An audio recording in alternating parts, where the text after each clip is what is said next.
এই মুহূর্তে হবিগঞ্জের যে নির্বাচনী প্রচারণা সেটি শেষ করে তারেক রহমান কিন্তু ব্রাহ্মণবাড়িয়ার এই সরাইলে উপস্থিত হয়েছেন এবং আমরা যেটা দেখতে পাচ্ছি তারেক রহমানকে অভ্যর্থনা জানাতে এই ব্রাহ্মণবাড়িয়ার সরাইলে যারা রয়েছেন তারা কিন্তু উৎসুক, এই জনতা তারা কিন্তু অভ্যর্থনা জানাতে রাস্তার দুপাশে দাঁড়িয়ে আছেন এবং হবিগঞ্জের সেই নির্বাচনী প্রচারণা শেষে তারেক রহমান এই মুহূর্তে রয়েছেন ব্রাহ্মণবাড়িয়ায় এবং আমরা যেটি আপনাদের দর্শক দেখানোর চেষ্টা করছি তারেক রহমান এই মুহূর্তে রয়েছেন হবিগঞ্জ দিয়ে তিনি কিন্তু ব্রাহ্মণবাড়িয়ায় চলে এসেছেন।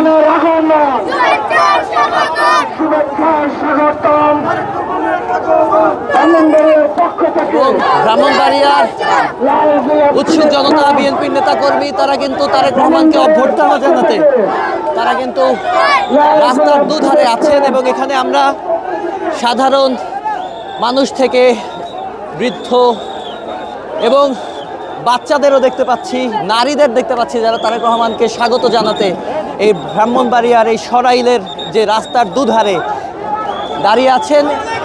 একটু পরেই তারেক রহমান কিন্তু ব্রাহ্মণবাড়িয়ার এই সরাইলের যে মাঠ সেই মাঠে তিনি বক্তব্য দিবেন এবং সাধারণ মানুষ যে উৎসুক মানুষ তারা কিন্তু তারেক রহমানকে অভ্যর্থনা জানাচ্ছেন।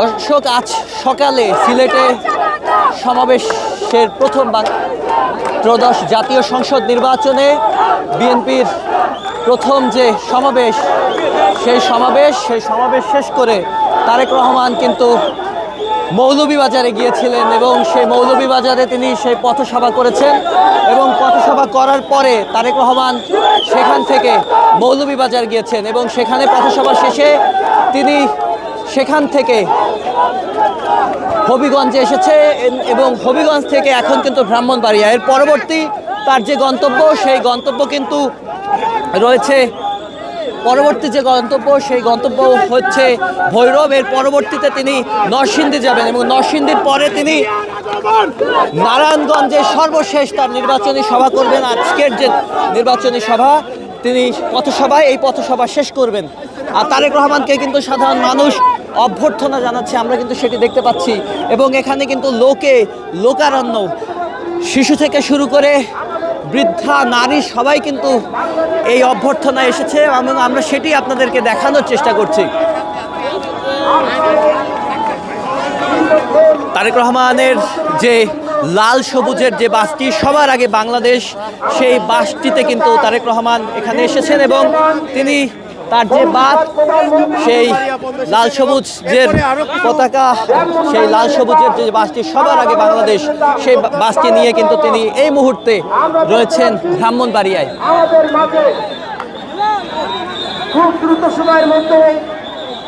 আমরা সাধারণ মানুষকে দেখতে পাচ্ছি যারা তারেক রহমানকে দেখার জন্য তারা কিন্তু তার যে সবার আগে বাংলাদেশ সেই লাল সবুজের বাসটি চারপাশ থেকে তারা কিন্তু আঁকড়ে ধরেছেন।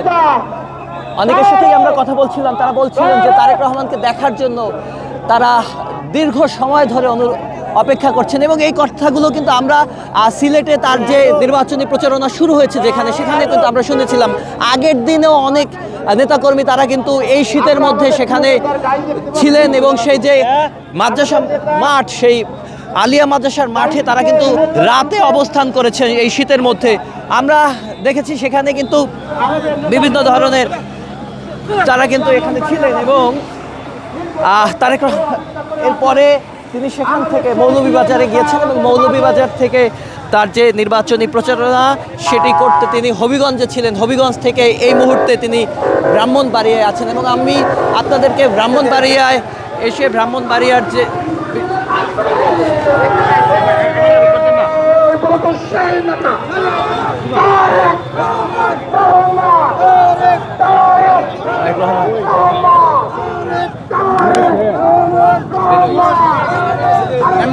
নেমে গেছে তারেক রহমানের যে বাসটি, সেই বাসটি থেকে তিনি কিন্তু নেমেছেন এবং তিনি সেখান থেকে নেমে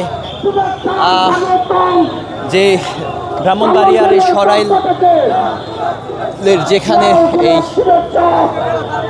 মাঠে যে স্টেজ করা হয়েছে সেখানে কিন্তু তিনি বক্তব্য দিবেন।